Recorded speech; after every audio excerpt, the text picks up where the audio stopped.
Hey, this is Anney. And Samantha. And welcome to Stuff I Never Told You, a production of iHeartRadio.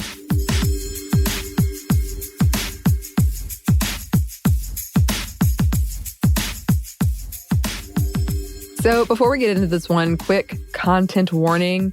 We are going to be discussing issues around weight loss, fad diets, and some violence, some grief. Not so much on those last two, but the first three, like weight loss, a lot. So if that's something that's triggering for you, or especially now when we're in the time of resolutions and a lot of those often do involve dieting and weight, then I would probably skip this one, or at least skip the first half. Just the first half. Yes, because we are doing something interesting today where we're talking about two short stories that really had a big impact on me when I was younger, and I guess now because I still think about them.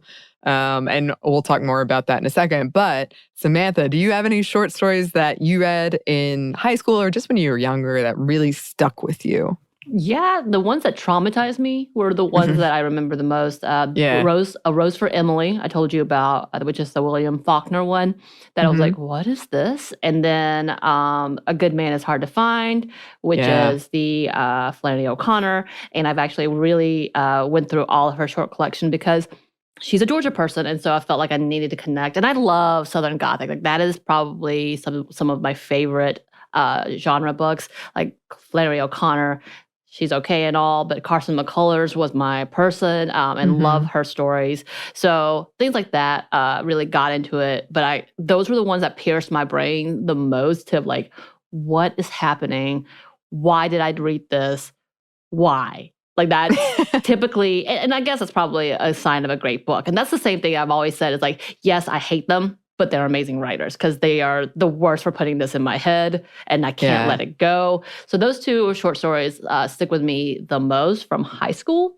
I do love a good novella. So Carson McCullers has a couple of really good short novellas.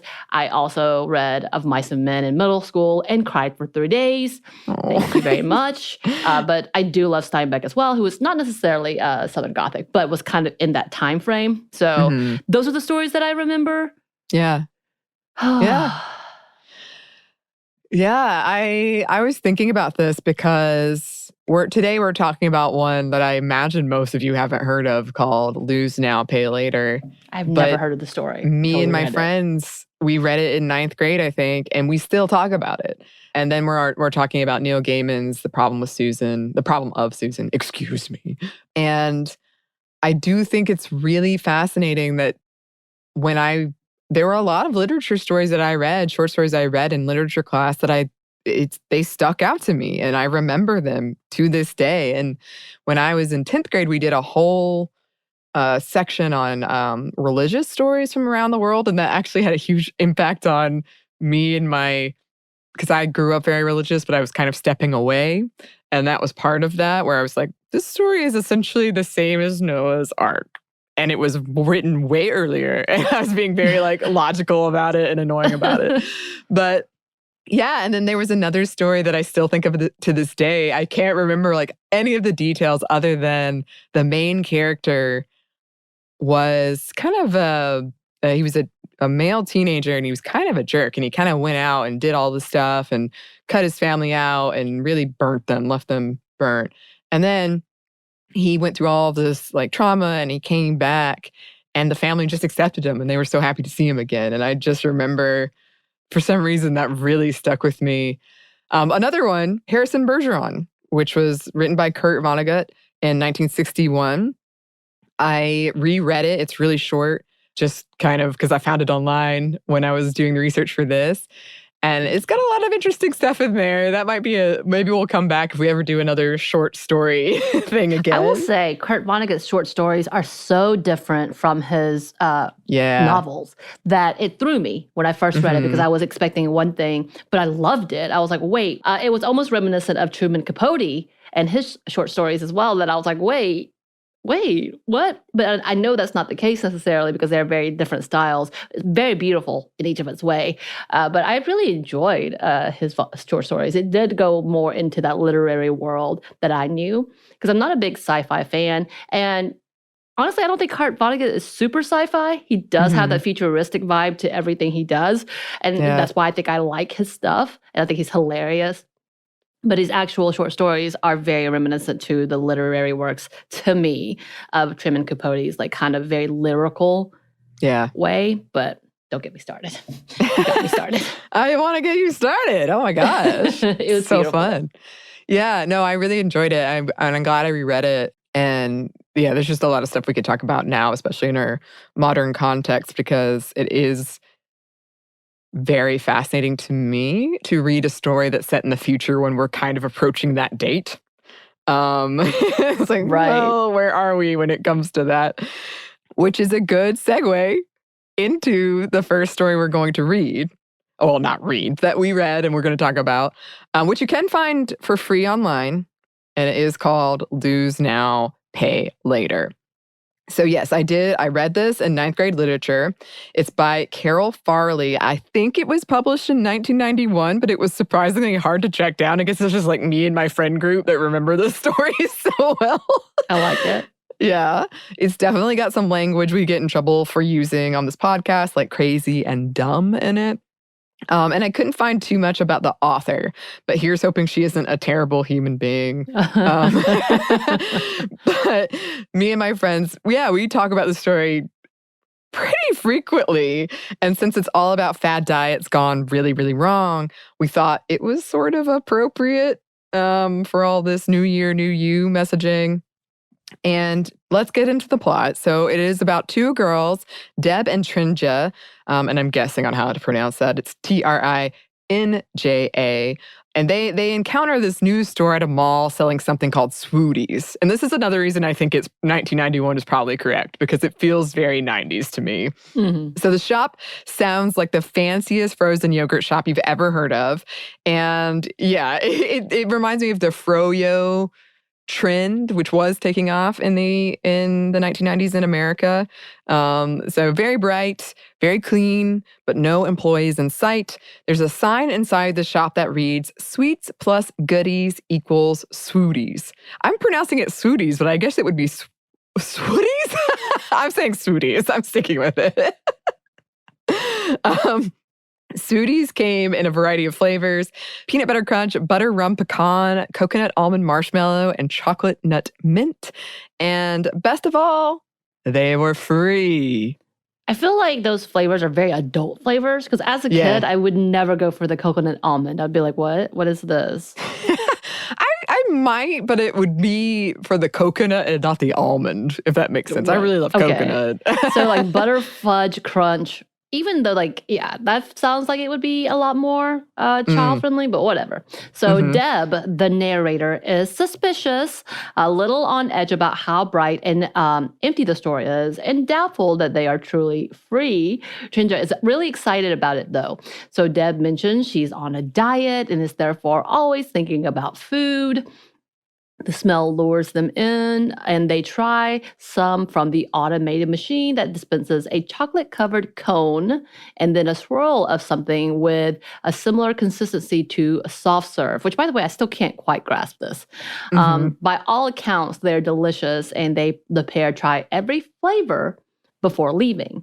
Trinja vowing to diet for a whole year to make up for it. As they exit, they tell others passing by to go and try some. Yes. So this is the thing we talk about the most, is the descriptions of how good they taste. Like, we still think about how good they sounded. How much we want them. So here's a quote. "Swoodies aren't cold like ice cream or warm like cooked pudding, but they are a blending of both in temperature and texture. The flavor melts instantly, and your whole mouth and brain are flooded with taste and impressions. Like the first Swoodie I tried, coconut almond marshmallow. Suddenly, as my mouth separated the individual taste, my brain bursted into memories associated with each flavor. I felt as if I were lying on a warm beach, all covered with coconut suntan oil. Then I heard myself giggling and singing as a group of us roasted marshmallows around a campfire. Then I lived the long ago moments of biting into the special Christmas cookies with almonds my grandmother made when I was little."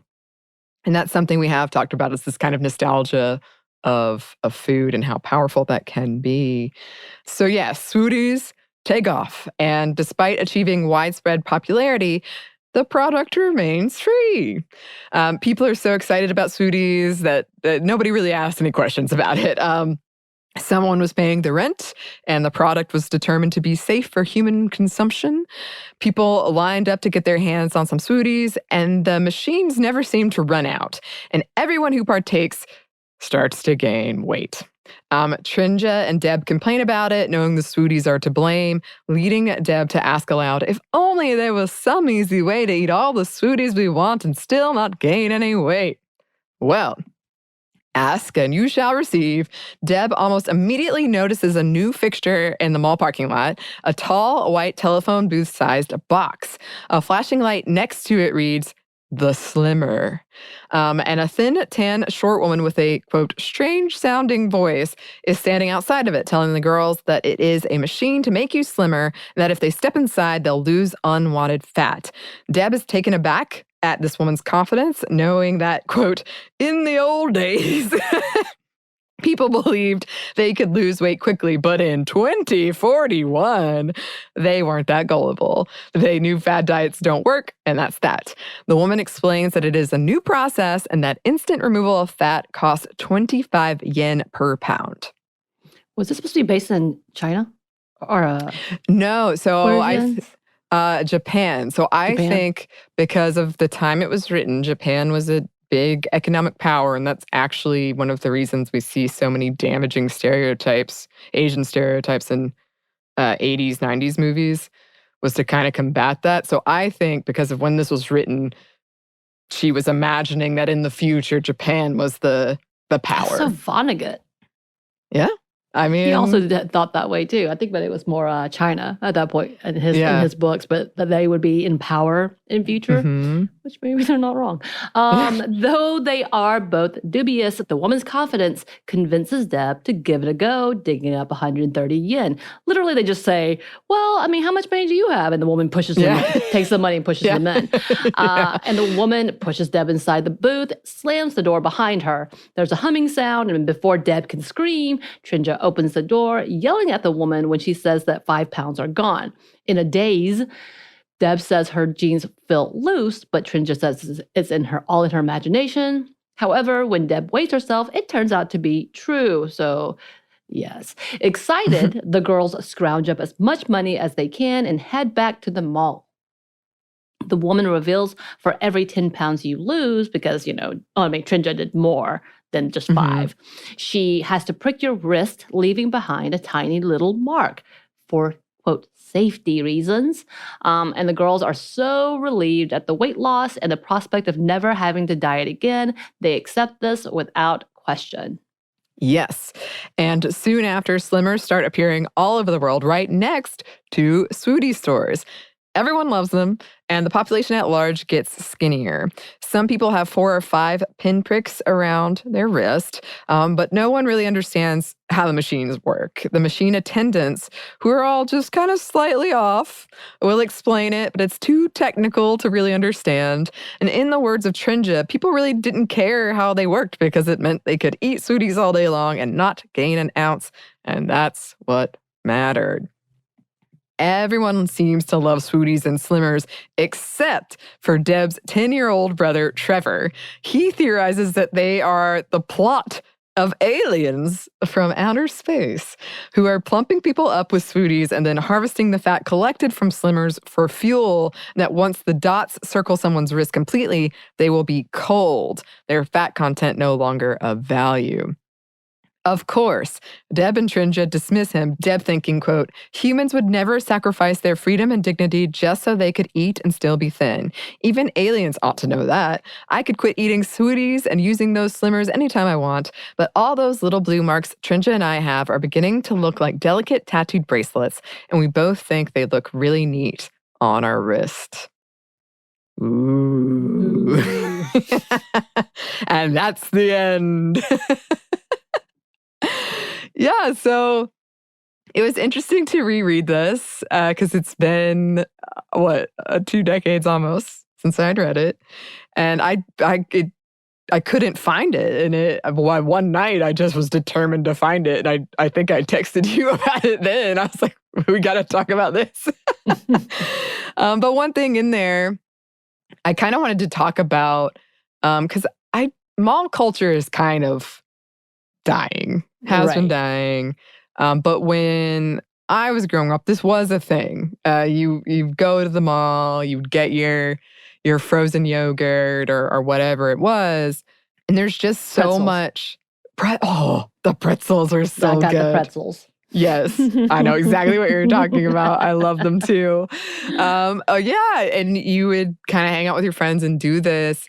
And I think probably in middle school to high school, I would hang out with friends at the mall sometimes. But we both grew up in small towns, so this was a big endeavor. Like you had to get out. That was a weekend trip.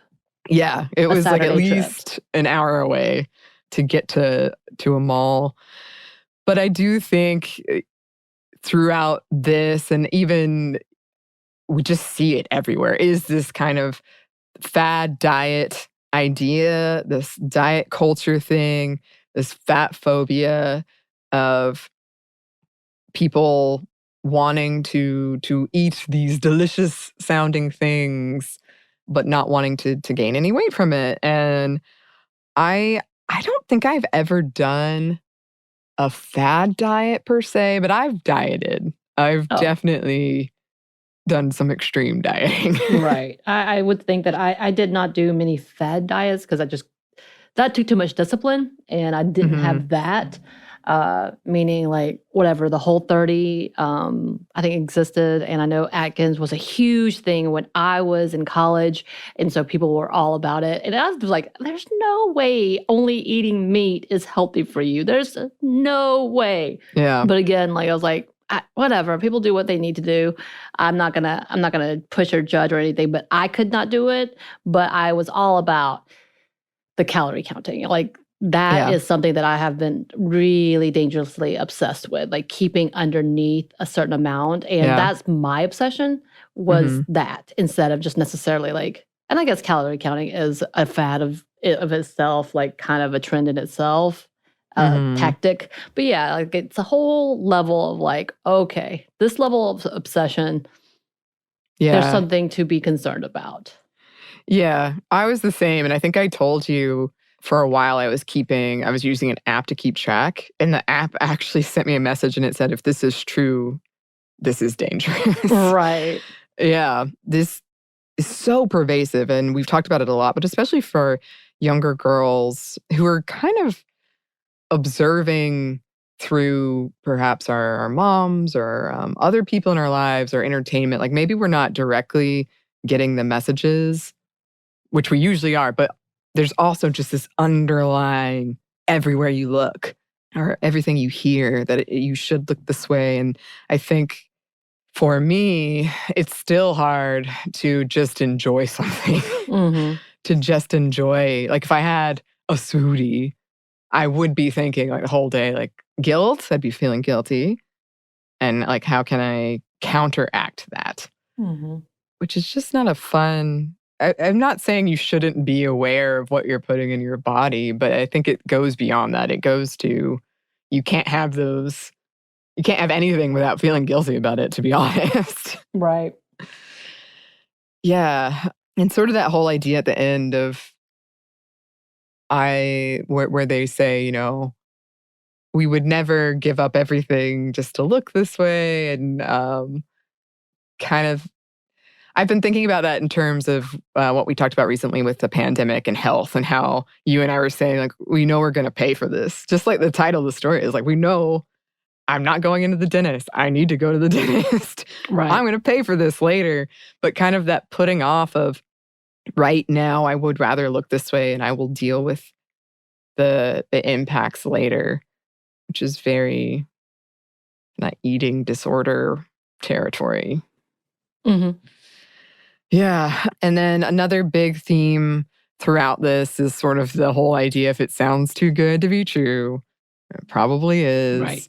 There is a whole Seinfeld episode about actually frozen yogurt and this very thing. There's not aliens involved, but there is lying about content in the ingredients involved. Right. Also, this whole idea of no such thing as a free lunch. They're giving away this free yogurt and people aren't really asking questions because they like it. So it's a big theme throughout. And then, just because I love this, Samantha, I wanted to touch on some of the old tech. Because this takes place in 2041. Right. But you can tell it's very much an imagined future that is the product of its time. Also, it was written for children. It was specifically aimed towards, I read it in high school, but I think it was aimed towards like 7th and 8th grade. But there's the fax machine. I love that in the 80s and 90s, we thought the fax machine was going to That's the whole, like, the future for Back to the Future. Yeah. Literally is how they communicate is via TV, which they weren't wrong because they can do that. The whole, like, computer, like, Skyping video, which didn't exist at that point in time. But also the fax machine. That was in every room that every household had. That was the prediction of the future. I know. It cracks me up every time. Right. Also, yes, that malls would still be kind of this place where we congregate and hang around. And maybe malls will make a comeback. I don't know. But right now, they seem to be on their way out. Right. Yes. And then, Japan has an economic power. So I find all of that interesting when people are imagining the future. And I mean, 2041 isn't that far away, as scary as that is. Right. But yeah, it's just sort of interesting to see where we are versus what people imagined would be the future. Okay, so I do recommend, like, as long as you're not going to be triggered by weight issues, which I totally understand if you are, and it's definitely, I would say, don't risk it. Although you've already come through this, so I recommend it. Like I said, you can find it for free online. It's really short. It's like 7 pages.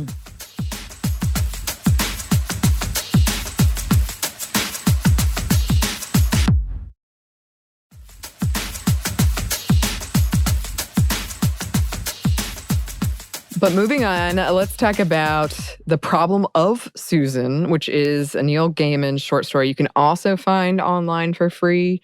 But it's also a whole concept now. And we're going to talk about that a bit. And I did think, we don't normally try to highlight works by men in this segment. But because it did become this whole thing to describe this issue, which we are going to talk about if you haven't heard of it, I also thought about Forever Winter, Never Christmas, which is kind of the whole thing of The Lion, Witch, and Wardrobe. Right. Is Narnia's Forever Winter, Never Christmas. And as a lot of us are preparing to enter a weekend of snow and chills, thought it was appropriate.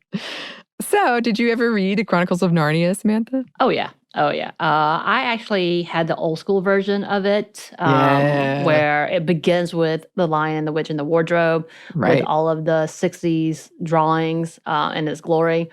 I lost it in a fire, and I've been on the search for that type of, that specific series, because I don't like this new switch up with The Magician's Nephew, which we know is a prequel. I know. But it doesn't belong in there like that. He wrote it like that for a reason. I'm weirdly purist about that. I don't know why.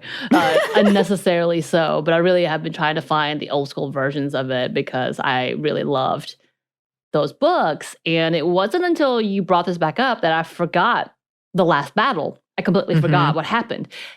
Out of my head, I don't know if it's because, it's been so long. And it's been a long, long time. And I used these books when I was teaching the Bible as part of my curriculum in talking about each of the characters. And I really did forget about Susan's character in the end. And I was like, oh. Yeah. Oh. So it's a whole level of like trying to remember where we came from with this. Also, in the movie, Ben Barnes, that's where I was introduced to Ben Barnes in the second movie, who is Westworld. Yeah, he was a bad guy in Westworld.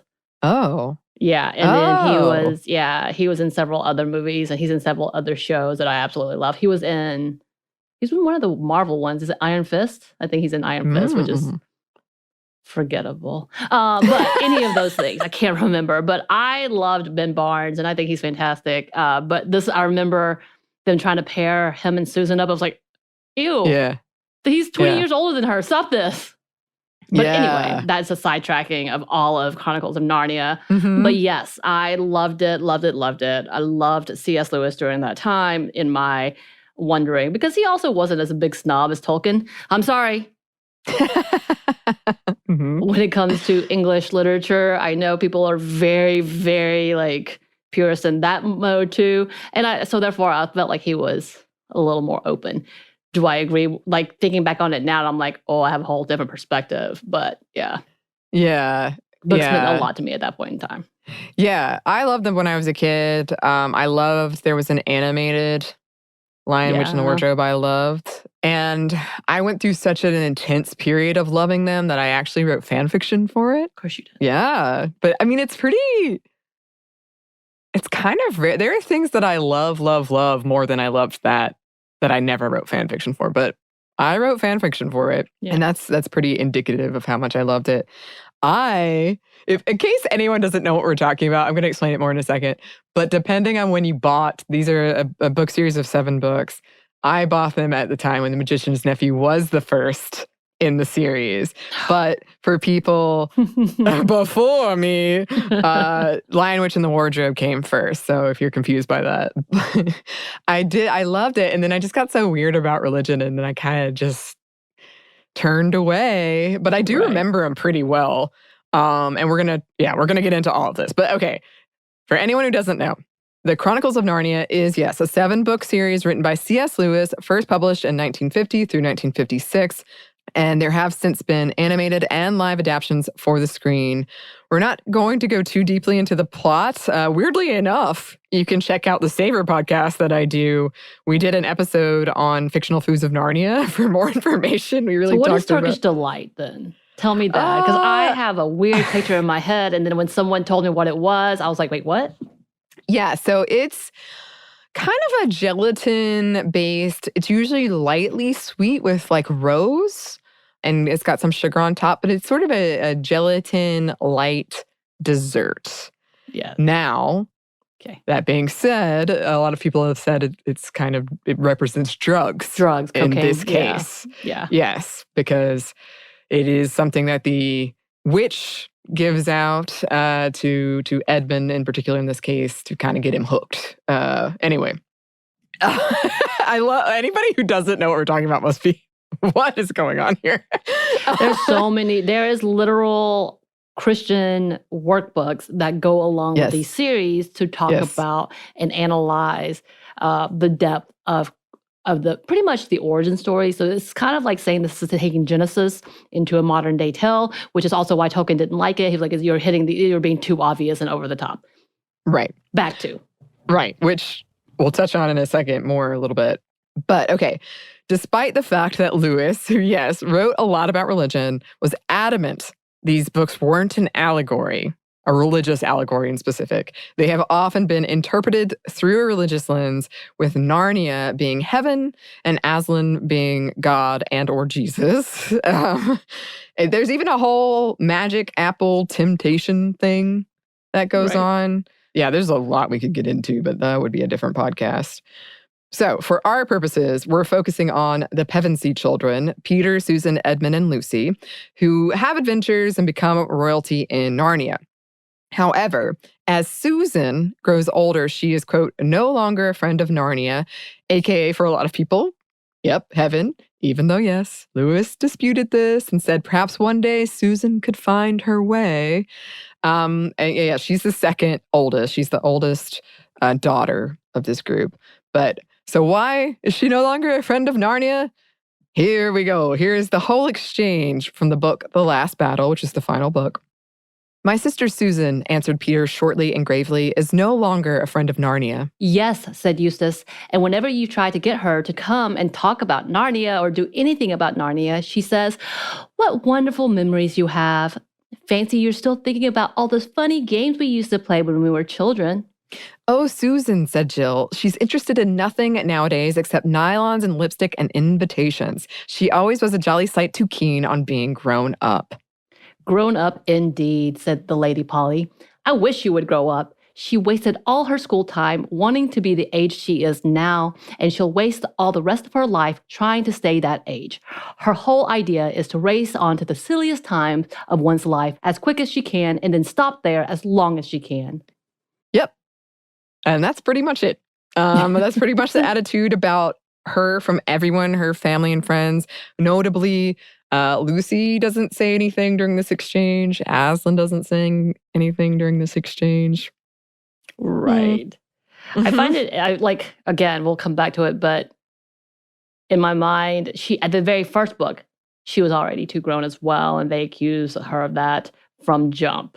So I found that interesting, that's how it built up. But again, I forgot the last battle completely. So, well, here we go. Susan was always the more practical one. She was a caregiver, and I feel like that seems on brand, which makes sense because the children had lost their mother, and she was always making sure they had their coats and that they ate. She is the oldest girl and referred to as, quote, little mother. She was kind, gentle, and yes, very beautiful. So what's the issue? It seemed to be she's choosing being an adult over Narnia and Aslan, the fantasy, essentially. Lewis wrote in a letter about her that she was, quote, a rather silly, conceited young woman. Even though that really doesn't seem to match up with everything else we, the readers, knew about her, although we are supposed to think her annoying. Some believe he did this more out of his need for her to represent something. Quote, the believer that walks away from faith instead of telling the story true to the character. Yeah, so this is kind of a tricky conversation, actually, because, and we're going to get into it, but it almost seems like it was just confusion. Right. Like it was kind of out of nowhere. There was no attempt, there was this mention of her, she's not coming back to Narnia, and that's it. Like there was no attempt to redeem her or talk to her or anything with her. It was just oh, never talk about her again. Right. Again, like I said to you when we were originally talking about this, I was like, I had to go back and figure out what happened because I didn't exactly understand what just happened in the book when I originally read the book.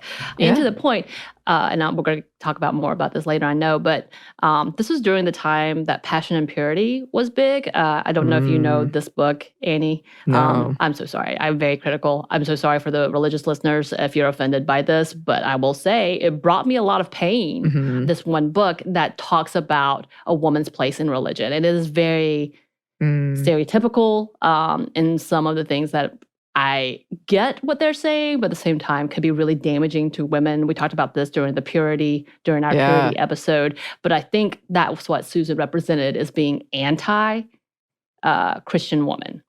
Right. If that makes too worldly. Yeah. Yeah. No, that makes sense. And we're definitely going to break some of that down too. And we are one day going to do an episode on religious trauma, and that's going to be fun. That's the laugh that deserved. Kind of frightened. So another point to make here is Peter, who is older than Susan, was told he was too old to return to Narnia, but he did, and she didn't. And two male characters get painful redemption arcs, but she does not. And you mentioned earlier, Samantha, Eustace was one of the worst characters to me in this entire book. And yes, it's supposed to be that he was childish and didn't understand. He'd gone through trauma. He'd lost his parents too and was a brat, essentially. But yeah, after he gets turned into a dragon for his greed and then freed of that spell, he repents, essentially, to Aslan and becomes whole again. But yeah, I think it's really interesting because Lucy and Edmund are too old, which is why you see Eustace and Jill come into play because they're young enough to believe these. So they technically aged out too. Yeah. And that's, there are listeners, you might be surprised at how many people have written long essays about this. Oh, so many. So many. And they were all really interesting. And a lot of them had different viewpoints, which I found interesting too. But somebody was saying, essentially the message we're supposed to take is that you have to be young and believe, and never grow up, and never, be an adult and take care of people, or you can't go to what is essentially heaven. Right. So it's, and I just remember this, Anney. I have somewhere in one of my journals, I went through and did a whole dive, not only in the books, but compared it to specific Bible verses. I went in. So, yeah, again, when I say these meant a lot to me in that point in time, and essentially this is kind of a play into childlike faith. He was being literal. even though he probably would deny it. But it is literal. Right. Yeah. No. Oh, he's got a lot of interesting quotes about this, C.S. Lewis.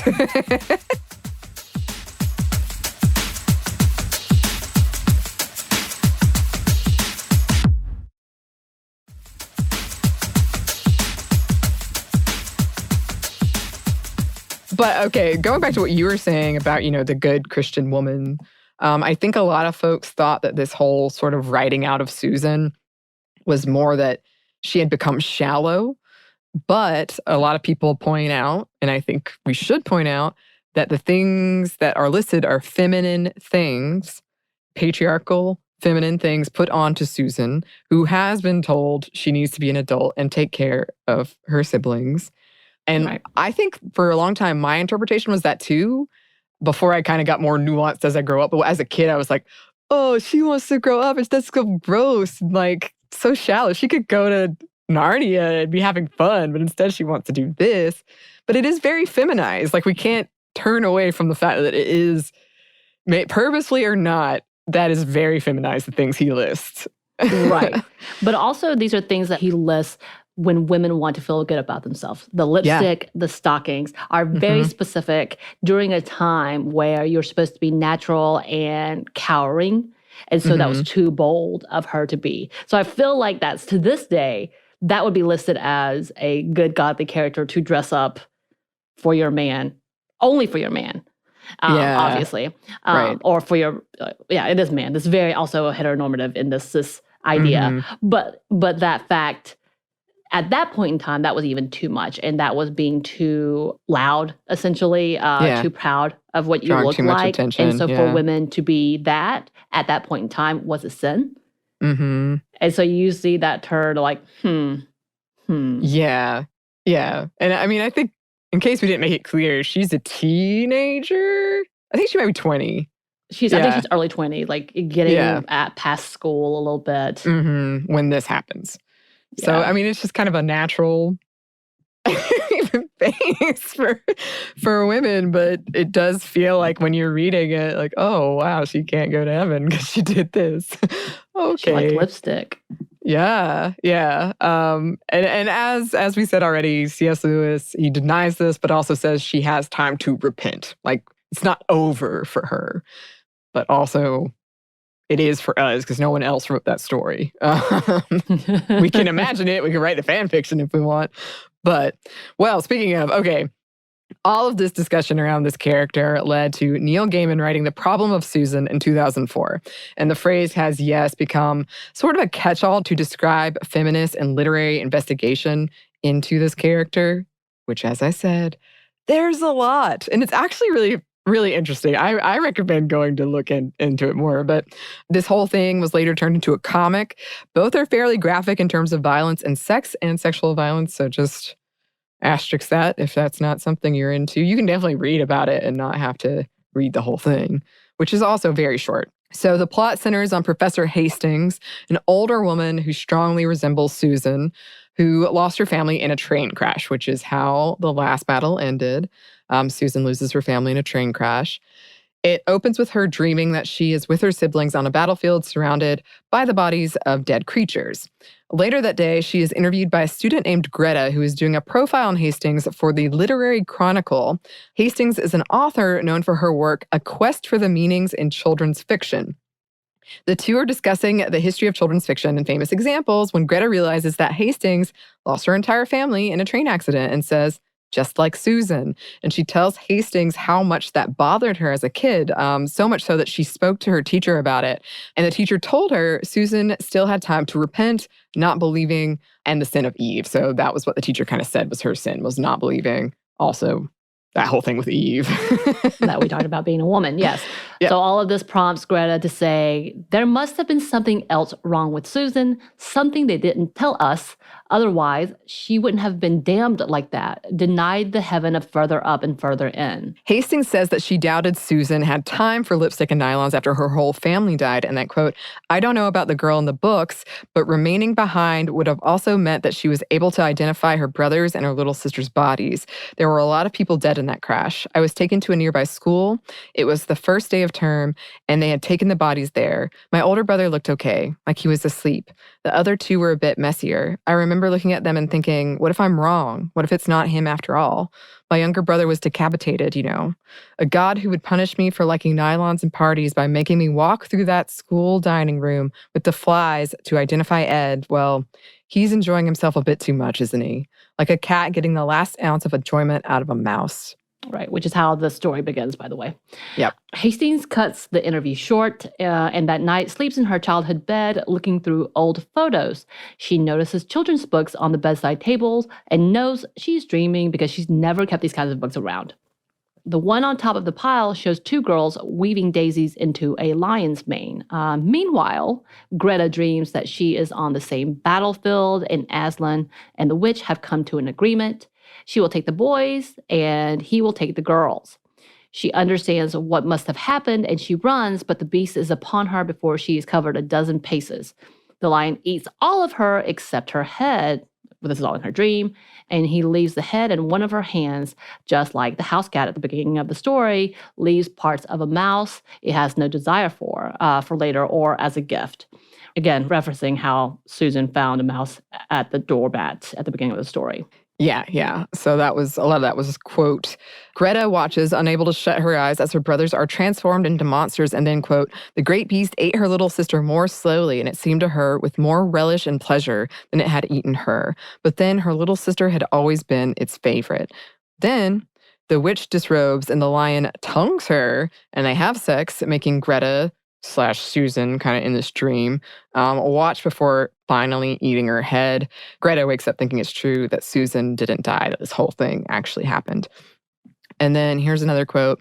She imagines the professor waking in the night and listening to the noises coming from the old applewood wardrobe in the corner, to the rustlings of all these gliding ghosts, which might be mistaken for the scurries of mice or rats, and to the patting of enormous velvet paws and the distant, dangerous music of a hunting horn. She knows she is being ridiculous, although she will not be surprised when she reads of her professor's demise. Death comes in the night, she thinks, before she returns to sleep, like a lion. The white witch rides naked on the lion's golden back. Its muzzle is spotted with fresh scarlet blood. Then the vast pinkness of its tongue wipes around its face, and once more it is perfectly clean. Oof. Okay. So there's a lot of things we can discuss about this, obviously. I did want to include this quote. Gaiman said about it, there is so much in the books that I love, but each time I found the disposal of Susan to be intensely problematic and deeply irritating. I suppose I wanted to write a story that would be equally problematic and just as much of an irritant, if from a different direction, and to talk about the remarkable power of children's literature. And he's not the only author to have spoken out about this. Philip Pullman said, I just don't like the conclusions that Lewis comes to after all that analysis, the way he shuts children out from heaven, or whatever it is, on the grounds that one girl is interested in boys. She's a teenager. It's terrible. Sex. Can't have that. Yeah.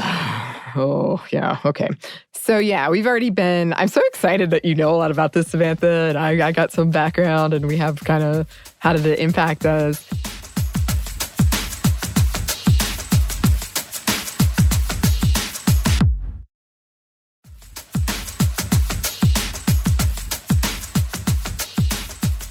So as we discussed, a lot of people took away from this whole thing that feminine things like makeup and stockings are frivolous and sinful and worth shutting you out of heaven for, and Eve kind of being the representative, kind of the first example of that. And because I feel like my favorite character was Lucy, but a lot of people said like Susan was their favorite character. And she was generally well-liked, even if she wasn't like a hated character. Right. And to have her just suddenly, when, even she was queen, she was Susan the Gentle, and she was, taking care of children who needed it, and just very kind, and to kind of have that go from that to, right. Well, she's gone, and that's the end of that. Don't worry. It's interesting, too, because when we see the flashbacks where they meet the adult king and queens. Yeah. And she is being forced into an arranged marriage. That's right. Right. And she's the one that refuses to do so unless she can pick her own, which would have been seen as valiant. but yet that's not remembered. It's quite fascinating how the adult version of her in Narnia does not compare to the adult version of her in the real world, and why would it be so? But I do remember that specific scene because you're like, yeah, girl, go ahead. Tell him you're not going to marry anyone. You know, like you can choose because you are the High Queen. You do you. And then we see that flip. But like, it definitely does feel it needed to be a little bit on the nose, whether it was Lewis showing his disapproval for how women were acting during that time and wanted to bring him back to this is a religion or not, or this is godly and what's not, or whether he just needed a villain and he found a way to make one of them a villain and it made sense for him as she is a woman and disposable.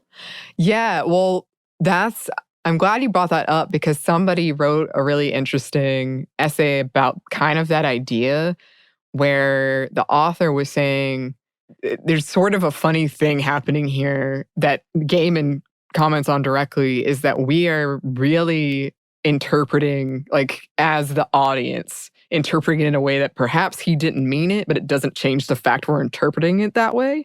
And that's how it impacted us. But the author was saying, like, basically he got kind of lazy. And so he's got 4 kids. You've got Edmund, who is the betrayer who comes back. You've got Lucy, who is the natural believer. You've got Peter, who is like he's Peter, the Saint Peter, essentially. Right. And he needed somebody to be the opposite of Edmund, of the person who believed and then walked away. And she was the one that was left. And so he put it on her. But we were all as readers like, but wait, it doesn't make sense with all this other stuff you said. which is, I thought that was a really interesting take on that. And throughout Gaiman's short story, there are these signifiers of sex associated with evil. You've got the witch's lipstick. You've got hints at Professor Hastings' sexuality. In the dream, she notices the dead centaur's penis and wonders what it would have been like to kiss him. She remembers past sexual experiences with men, making the point that in this framework, in this story, Susan is tied to evil for being sexual. Like, this is wrong.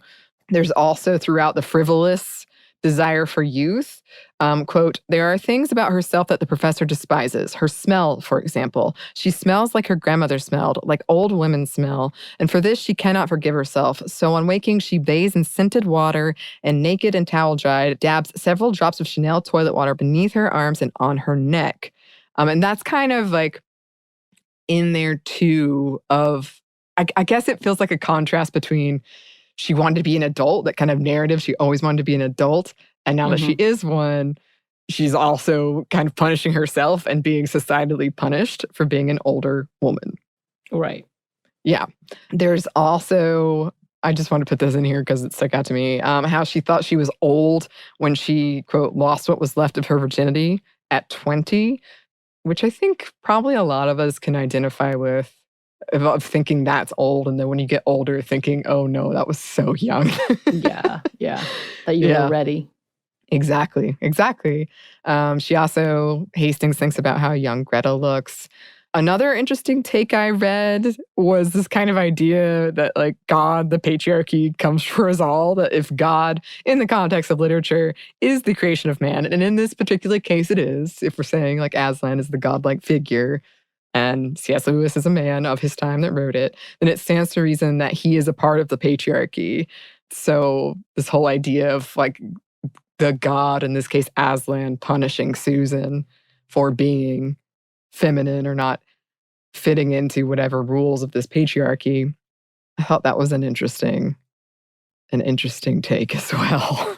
Right. And when we talk about Susan's role and the individual roles that he has placed on these characters, it is very obvious that it is a very male-led throughout. Whether it's Caspian that we're talking about, Ben Barnes' character that I mentioned earlier, coming to find the father, and or talking about Aslan being this lion who comes roaring through, and Evil being a woman, a witch, Tilda Swinton, who played the hell out of that character. She scared the hell out of me. I'm not going to lie. But, like, really, obviously, again, women, leader, evil, bad. There's definitely notes of that you can't really ignore in any of that. He does mention to Lucy that she would not be a part of the battle, that she would be the healer. And though actually Susan is a part of the battle, she has the bow, and but she's also has the call for help, which Peter comes running to. So like there's a lot of things for sure. Yeah. No, that's a good point. And a lot of people brought that up as well. If you look at the earlier ones, while she was always sort of the practical one, she was also pretty, like she rode on Aslan's back. She was there when he was resurrected. Like she was pretty stalwart. So yeah, just not that you can't go from being stalwart to not being stalwart. But again, it was just one of those things where people were like, this doesn't track. It doesn't feel right. Right. As we said, there's that whole messaging of being adult equals being bad. Especially for women. Then there is trauma. So the impetus behind this story that Neil Gaiman wrote actually was imagining like Susan was a woman who was left behind. She lost her whole family. And there's a scene at the end where it is kind of confusing. But yeah, they die in this train accident and then they're in Narnia. And as the reader, we realize they've died. And yeah, they're in Narnia.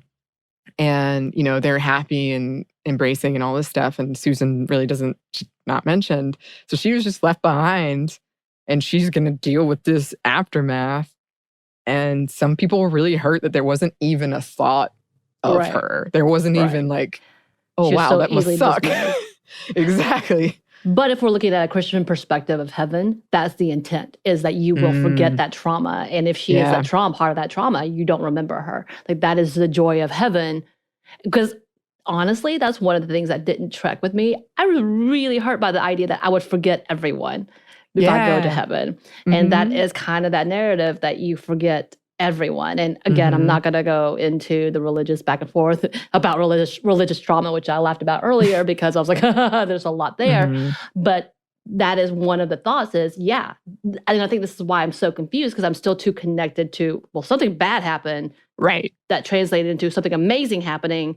And that means they forget everything. And so that includes their sister who they had loved, and she is no longer a part of the story and no longer a part of the narrative. Right. Yeah. And having her, in this case, go identify the bodies in this short story, or like she's going to be dealing with this. Right. Which is just very, very painful. And something else we've already mentioned, and we've mentioned a lot, but these stories are more forgiving to white male characters and their trauma. And people pointed that out a lot of it. They was repenting and redeeming for a lot of male characters, but not so much for female characters. Like you either were always a believer or you did one mistake and you're out. Well, yeah. And I don't know if I just remember one thing that really bothered me. It had nothing to do with Susan, but when they do return and Lucy was supposed to make them believe, and Aslan got mad at her because she could not convince them and really kind of seemed like called her out.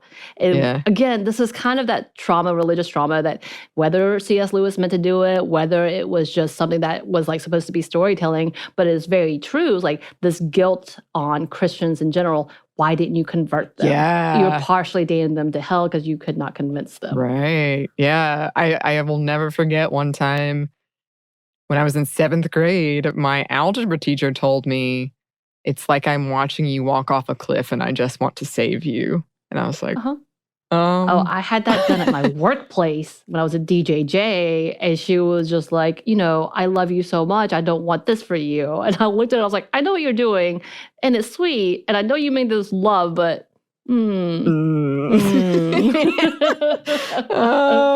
okay, math teacher. Can we go back to math now?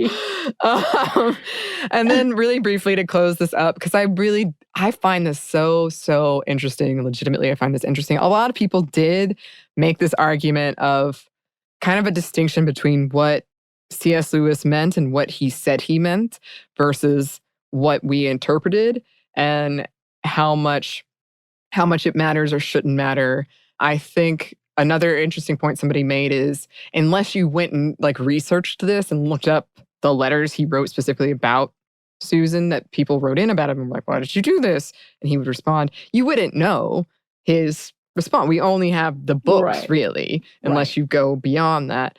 And some people were saying, like, there's just a very interesting line between kind of what Gaiman was talking about in this short story of researching children's book and searching for meaning like you and I did, and then maybe being hurt by that, or maybe internalizing these messages that might not have been intended, but that did have the impact. Right. Especially for kids at a young age. So I thought that was really interesting. And Lewis once wrote to someone that he thought this person who was concerned about Susan should go write the story of Susan.